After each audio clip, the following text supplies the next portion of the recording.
Hello everyone. आज एक Q&A session. आप लोगों के जो भी कमेंट्स आए हैं, सीरियस कमेंट आए हैं, जो भी डाउट्स हैं वो मैं क्लियर आउट करना चाह रहा हूँ। चलिए शुरू करते हैं पहले कमेंट से, जो कि भी 2 दिन पहले आया है। बप्पा मौर्य 0019 करके इनका हैंडल है। तो चलिए देखते हैं इन्हें क्या पूछा है। हेलो, प्लीज़ हमें बताएं। आई एम वेरी टेंस्ड भैया। क्या है? हमने आरपीएमसी से डिप्लोमा कर रखा है। ठीक है, ठीक है, 2024 पास आउट हूँ और हैं, बट हमारा रजिस्ट्रेशन पर RSAH है, नाम है। ठीक है, जो कि आरपीएमसी का नया नाम है। ओके, ठीक है। कुछ दिन पहले न्यूज़ आई है कि आरपीएमसी अब अपने ओल्ड नाम से ही फॉलो करेगी। ठीक है, और जिनका भी डॉक्यूमेंट में न्यू नेम है, RSAH है, ठीक है, उसका सबका चेंज होगा। ठीक है, ठीक है। इन आरपीएमसी तो आप मुझे ये बताइए कि अगर ईएसआईसी का डीवी उससे पहले होता है तो क्या हमारा रजिस्ट्रेशन इनवैलिड माना जाएगा? बिल्कुल नहीं, आपका रजिस्ट्रेशन वैलिड माना जाएगा। वो अगर अपने नाम में कुछ भी अपडेशन करती है तो वो एक एडमिनिस्ट्रेटिव रीज़न का सीन है और वो उन पर डिपेंड करता है, जो उनकी बॉडीज़ होती हैं। ठीक है, इसमें आपका कोई भी इंटरप्शन नहीं है। हाँ, एक चीज़ है, अगर आपके नाम में कोई मिस्टेक होती जो रजिस्ट्रेशन हुआ है ना, तो वो चीज़ गड़बड़ मानी आती। अरे भैया, मैं एक सीधा सरल एग्जांपल देता हूँ जो इससे आप थोड़ा और अच्छे से रिलेट कर पाओ। अब वो फार्मेसी काउंसिल तो नहीं है, लेकिन यूनिवर्सिटी तो है।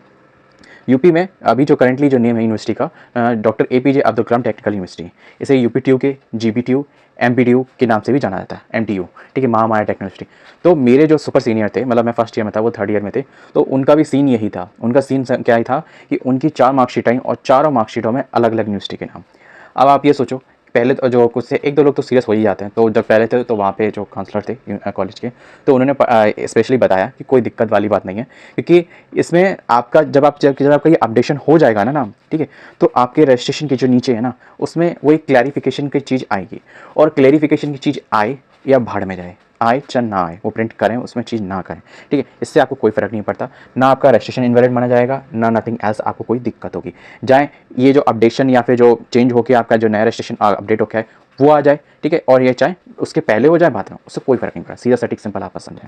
ठीक है, तो होपफुली आपका डाउट क्लियर हो गया होगा, है ना। उसके लिए कोई परेशान होने की जरूरत नहीं है। अगर आपके नाम में, आपकी डेट ऑफ बर्थ में, आपके फादर्स नेम में, आपके एड्रेस में या फिर आपके कॉलेज के नाम में अगर कोई मिस्टेक अगर हुई होती तो वो आपकी मिस्टेक कही जाती, मतलब वो मिस्टेक अगर आपके द्वारा हुई है तो।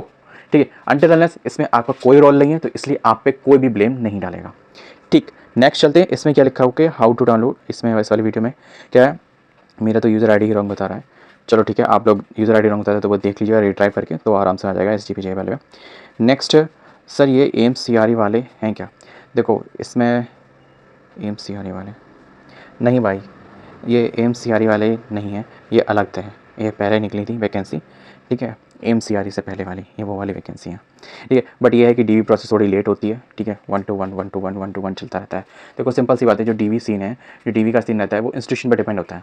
AIMS-CRE पूरा एग्जामिनेशन कंडक्ट करा के दे देती है, और फिर एक जो जैसे नहीं होती है, एक जो कट ऑफ बनती है, पूरा रीजन वाइज कट ऑफ बनती है, और पर्टिकुलरली इंस्टीट्यूशन को बता जाता है कि आपका यहाँ हुआ है, आपका यहाँ हुआ है। अब वो इंस्टीट्यूशन कब DV कराएगा, कब नहीं कराएगा, ठीक है, वो इस इंस्टीट्यूशन पर डिपेंड करता है। देखो सबके पास देखो स्टाफ है, उसी के हिसाब से उन्हें मैनेजमेंट करना होता है। तो और उनकी जो नीड होती है, जैसे कि फॉर एग्जांपल उन्होंने अपनी 10 पोस्टें दिखाई हैं, ठीक है, और उन्होंने अभी रिसेंटली किसी बंदे को कॉन्ट्रैक्ट पे, ठीक है, या फिर ठेका भर्ती पे अभी उसको अपने यहाँ लगा रखा है, ठीक है, तो अभी वो प्रेजेंटली वहाँ वो वैकेंट नहीं है, और उसको जैसे कि 1 साल उसका अप्रैल या फिर मार्च में कंप्लीट होने वाला है, तो उसके आधार पर जैसे उसका कंप्लीट होगा तैसे आपको ज्वाइनिंग करवा देंगे।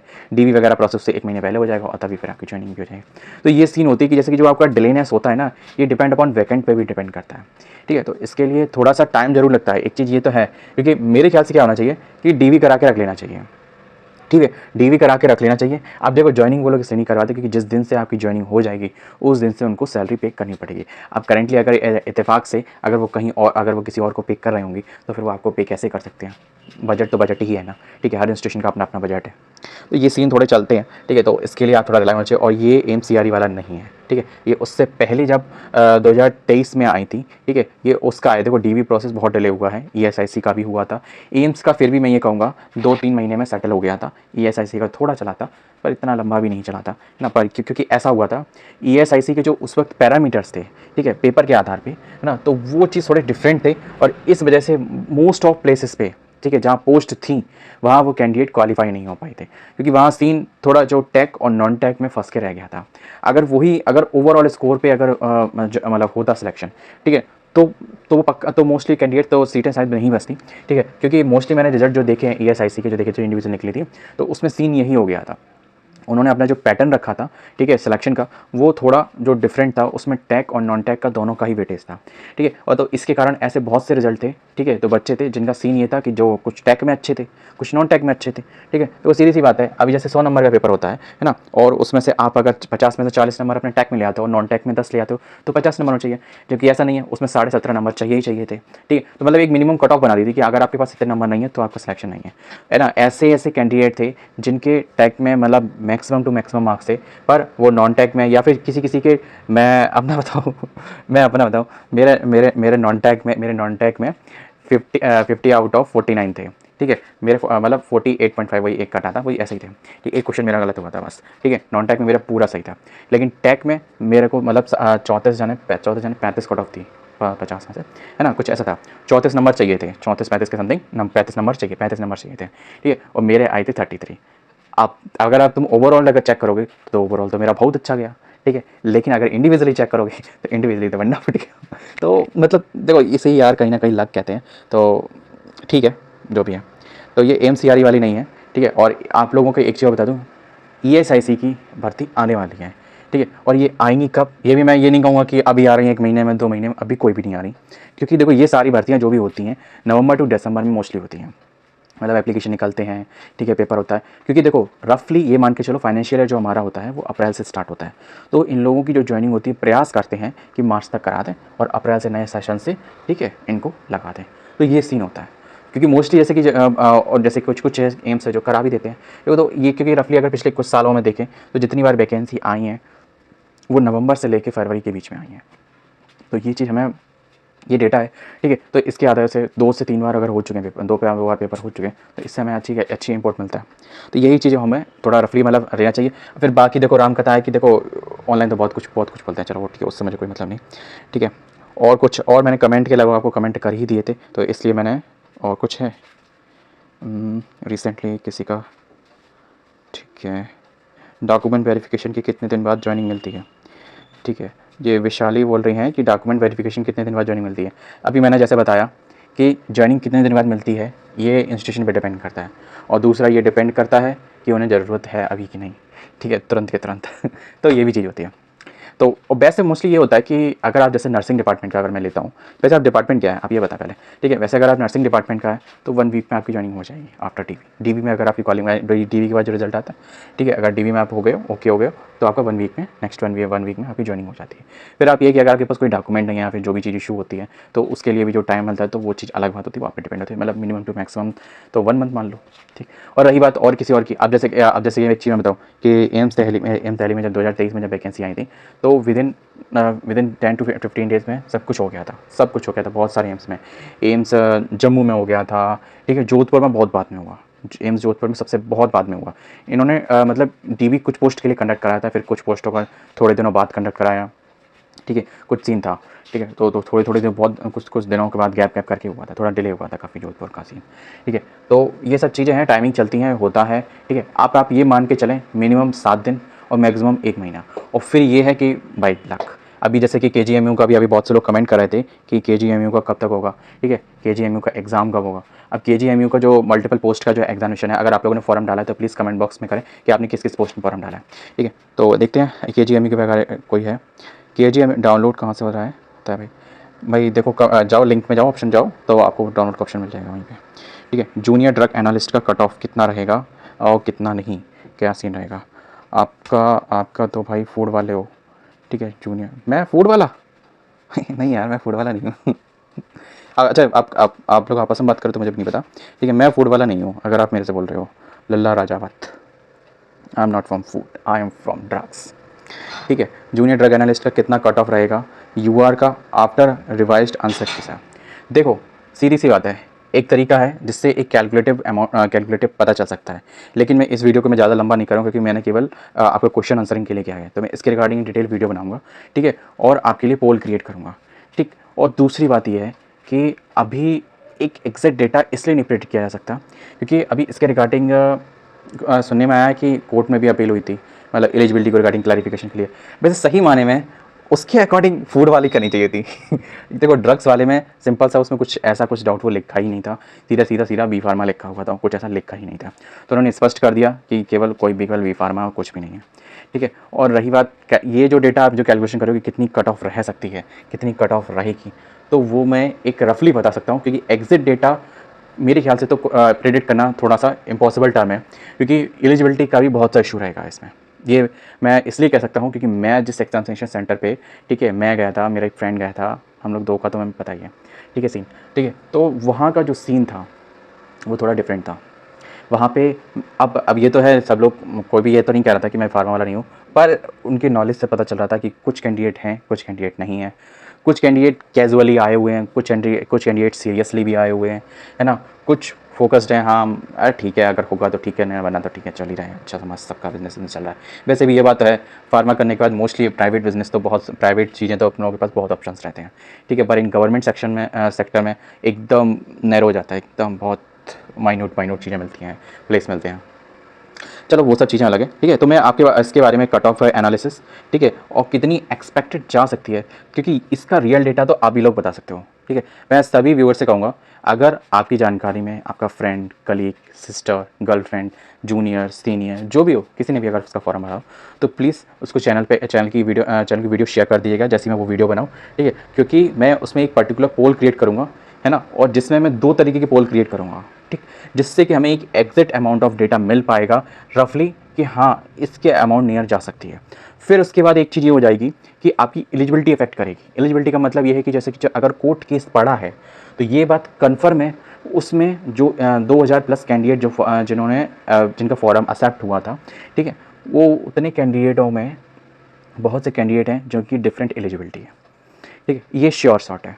अब कितने हैं, अपना कितने नंबर पे आएगा, ये तो भाई अपने पे ही डिपेंड करता है, ठीक। और फिर कुछ चीज़ें लक फैक्टर भी होती हैं। लक फैक्टर तो वैसे यहाँ पे आपका काम हो गया, ठीक है, क्योंकि लक फैक्टर में क्या चीज़ है, क्योंकि लक फैक्टर वाली चीज़ में ज़्यादा नहीं चलेगी, क्योंकि जो UPSSC की जो DV की प्रोसेस है, वो मुझे एक अकॉर्डिंग बहुत सही लगी है, ठीक है। अब ऐसा क्यों लगा वो मैं आपको नेक्स्ट वीडियो में बताऊंगा, इसी की केवल पर्टिकुलर एक्सप्लेनेशन, क्योंकि इसमें मैं आपको अगर डिस्कस करूँगा तो आप थोड़ा बोर भी हो जाओगे कि यहाँ तक बहुत से लोग आएंगे भी नहीं देखने के लिए, ठीक। तो मेरा ESIC एक कैंडिडेट है, मेरा ESIC बठिंडा में OT में से सिलेक्शन हुआ है, ठीक है, बहुत खुश, बहुत अच्छा बड़ी, ठीक है। IIT फॉरम फ़ी भी 2400 रुपये का था, पता नहीं एग्ज़ाम क्या होगा कि नहीं होगा। देखो देखो IIT ने टॉक्स में कहा है कि इसका फॉर्म तो 2400 रुपये था, 2400 नहीं था, शायद 2360 था। 2400 नहीं बोलूँगा, जो था वो बोल रहा हूँ। देखो ये चीज़ बात है, एग्ज़ाम होगा कि नहीं होगा, देखो हमको पॉजिटिव रहना चाहिए। हाँ देखो ये तो है कि एनवायरनमेंट सबका नेगेटिवली माइंड जाता ही है, क्योंकि जितना डिले हो रहा है तो वो चीज़ का डर लगता है, क्योंकि KSSIC का क्या हुआ कि एंड टाइम पे कुछ दिन मतलब पहले तो हम लोग सोच रहे थे कब होगा कब होगा कब होगा, पता चलेगा उन्हें कि हम करेंगे ही नहीं, लो, है ना। तो वैसे इसमें ऐसा नहीं होगा सीन, क्योंकि इसको 2 एग्जामिनेशन कराने हैं, और एक क्योंकि एक तो ग्रुप B और C का, ठीक है, और दूसरा कराना उसको नर्सिंग का। और देखो नर्सिंग वालों को तो उन्हें बहुत ज़रूरी है, और बाकियों की तो जो सारा का ऐसा लगता है कभी कभी, प्लीज़ नर्सिंग वाले बुरा नहीं मानना, ठीक है, मैं ये मानता हूँ कि कोई भी एक हॉस्पिटल ना एक बॉडी की तरह होता है, हर एक ऑर्गन, ठीक है, एक पर्टिकुलर प्लेस पे, पर्टिकुलर अमाउंट में, पर्टिकुलर साइज पे ज़रूरी होता है, ठीक है। तो ये चीज़ है कि ये मैं मानता हूँ कि जैसे कि ये चीज़ भर्तियाँ को क्या रहता है कि जो चीज़ों की हमें ज़रूरत है, डिपेंड अपॉन हमारी जो भी योजना है या फिर जो भी हमारी प्रोसेस है हॉस्पिटल वगैरह में, ठीक है, उसको फॉलो अप करने के लिए, ठीक है, या तो फिर तो हम उस तरीके की पोस्ट अप्लाई करते हैं। ये बहुत अच्छी बात है। मैं एक बात अभी भी हमेशा कहता हूँ अपनी नर्सिंग वाली किसी भी वैकेंसी की वीडियो में कहता हूँ, ये नर्सिंग एरा चल रहा है। और एक बात और बोल दूँ, अभी OT टेक्नीशियन में बहुत अच्छी वैकेंसी निकली है। अभी कुछ टाइम पहले मैंने MP में देखी थी, 600 प्लस वैकेंसी, 1400 नहीं, 600 के आसपास की प्लस वैकेंसी थी, मैंने उसकी वीडियो भी बनाई थी, ठीक है, लैब टेक्नीशियन की थी, ठीक है, उसमें OT टेक्नीशियन भी इंक्लूड था, ठीक है, लैब टेक्नीशियन, लैब असिस्टेंट, ठीक है, लगभग सबकी जब एलिजिबिलिटी सेम थी, तो फिर मैं इसमें और क्या ही कह सकता हूँ। तो इसके हिसाब से है कि जैसे कुछ एरिया में वैकेंसी अच्छी निकल जा रही है, ठीक है, अच्छी चीज़ है, ठीक है। और ये बहुत अच्छा है उन लोगों के लिए जो इनको रिसेंटली क्वालिफाई किए हैं। मेरी जानकार में मतलब 2-3 नर्सिंग ऑफिसर कैंडिडेट हैं, ठीक है, जिन्होंने अभी रिसेंटली मतलब जिनको मैंने कुछ सब्जेक्ट पढ़ाए हैं और वो अभी ज्वाइनिंग हो चुके हैं, ठीक है। अभी एक बंदा KGMU में, शायद KGMU में नहीं है वो, उसका 2 जगह सिलेक्शन हुआ था। अगर आप लोगों को ध्यान हो तो इससे पहले जो KGMU की 1200 वैकेंसी आई थी नर्सिंग की, ठीक है, उसमें उसका सिलेक्शन हुआ था, और सैफई वाले में हुआ था, सैफई हॉस्पिटल वाले में, तो वो सैफई वाले में चले गए हैं, ठीक है। अब ये है, अब वो उसका हो गया है चेंज होके, वो उसने कर लिया मास्टर इन नर्सिंग, ठीक है, अब वो टीचिंग में चले गए हैं। 2 साल मुश्किल से उसने प्रोबेशन पीरियड ही कंप्लीट हो पाया था, तो तब तक उसकी मास्टर ऑफ नर्सिंग से उसने कर लिया, मास्टर ऑफ नर्सिंग में चली गई। तो यही चीज़ है, लाइफ है। तो अब जब मैंने उससे पूछा कि ऐसा क्यों, कि थोड़ा सा रिलैक्स रहता है, और मेन चीज़ है जो शेड्यूल्ड है ना, जो नर्सिंग ऑफिसर का जो शेड्यूल्ड है वो थोड़ा मतलब टफ रहता है। देखो पोस्ट इतनी लगता है, सैलरी इतनी मिल रही है, तो ऐसा नहीं है कि काम भी नहीं होगा, काम भी बहुत रहता है ना। और काम तो वैसे सबका ही रहता है, काम ऐसा ऐसा है किसका काम नहीं रहता, काम किस पोस्ट का नहीं रहता, डॉक्टर का नहीं रहता, लैब असिस्टेंट का नहीं रहता, ठीक है, और फार्मासिस्ट का नहीं रहता, और डेंटिस्ट हैं, डाइटिशियन है, ठीक है। वैसे वैसे मेरे ख्याल से डाइटिशियन की पोस्ट, फिजियोथेरेपिस्ट सबसे मुझे ख़राब मालूम क्या लगता है, फिजियोथेरेपिस्ट को क्या कर दिया, अगर आप बीपीटी कर लेते तो आप अपने नाम के आगे डॉक्टर लगा सकते हैं। लेकिन अगर इन गवर्नमेंट सेक्टर में चले जाएँ तो उनकी यार जो पे लेवल है ना, वो लेवल 4 कर रखा है यार, उसमें भी कहीं ना कहीं एक्सपीरियंस मांग लेते हैं। कभी कभी लगता है यार शर्म आनी चाहिए, मतलब एक तो नाम के आगे डॉक्टर लगा दिया पोस्ट, मतलब पर्टिकुलर कोर्स के बाद, ठीक है, और ऊपर से लेवल 4 की सैलरी मिल रही है उसको, that's not good. Next IIT programmer की वैकेंसी आई थी, ठीक है, नवंबर में, और उसमें मार्च तक। भाई देखो, अगर आपने मेडिकल टर्म टैक में नहीं डाला है, वैसे में डाला है, तो अभी आप बहुत अच्छी, बहुत साइड में सही साइड में देख रहे हो, क्योंकि यहाँ पे भीड़ कम रहती है, ठीक है। तो इसके लिए थोड़ा सा आपको अच्छा एक्सपोजर मिलेगा, थोड़ा सा अच्छे से प्रिपेयर कर लेना अपना कोड, बड़े आराम से निकल जाओगे। क्योंकि अभी जब सैफई वाले में भी बहुत अच्छे से लोग निकल गए, हाँ बाकी कुछ पोस्टों का तो बहुत धराशायी हो गए, उनकी कट ऑफ 90% चली गई, तो वो चीज़ अलग चल जाता है ना। तो अभी आप लोग परेशान ना हो, आप लोगों का मस्त जाएगा, ठीक है। अब ये बात करते हैं यूपी पीसीएस में जो स्टाफ नर्स की है, Ayurvedic staff nurse UP SSC mains का रिजल्ट कब तक आएगा। चलो मैं इसको देख के बताता हूँ, ठीक है। ये इतने तक मैंने सबके कमेंट नहीं देखे थे, मैं जो इस भाई का था, जो भाई परेशान हो रहा था, तो इसलिए फिर मैंने सोचा नहीं लिखने, क्योंकि इतना डिटेल में और इतना थोड़ा टेंशन वेंशन वर्ड, तो मैंने सोचा इसको क्लियर रख पड़ते हैं, इसके चक्कर में औरों का ही भला हो गया। तो मिलते हैं नेक्स्ट वीडियो में और किसी अपडेट के साथ। जय हिंद। वीडियो इन्फॉर्मेटिव लगी तो वीडियो को लाइक और चैनल को सब्सक्राइब करें। और हाँ, नेक्स्ट वीडियो होने वाली है UP SSC drug analyst cut off, ठीक है, या फिर हो सकता है डीवी डेट आ जाए यार, हम तो डीवी डेट का वेट कर रहे हैं, ठीक है। अब जो होगी सो होगी कट ऑफ, ठीक है। अब मेरा होगा कि नहीं होगा मुझे नहीं पता, सीधे सिंपल सटीक बोल रहा हूँ, ठीक है। हो भी सकता है, होगा तो हम भी आपके बीच में खड़े होंगे, ठीक है। किस किस का होगा कमेंट बॉक्स में बताइएगा, किस किस को लगता है एक्सपेक्टेड कि मेरा हो सकता है। तो इसको क्लियर आउट करने के लिए मैं सिंपल है एक जो पोल क्रिएट करूँगा, और उस पोल को इतना एक्सप्लोर करूँगा, ठीक है, जिससे कि आप भी अच्छे से एक देख पाओगे कि हाँ यार मैं यहाँ तक पहुँच गया हूँ, मेरा हो सकता है। चलो मिलते हैं नेक्स्ट वीडियो में। थोड़ी सी वीडियो थोड़ी लेंथी हो सकती है, इससे थोड़ी कमी होगी, थोड़ा एक्सप्लेनेशन में टाइम लग जाता है। बाय, जय हिंद।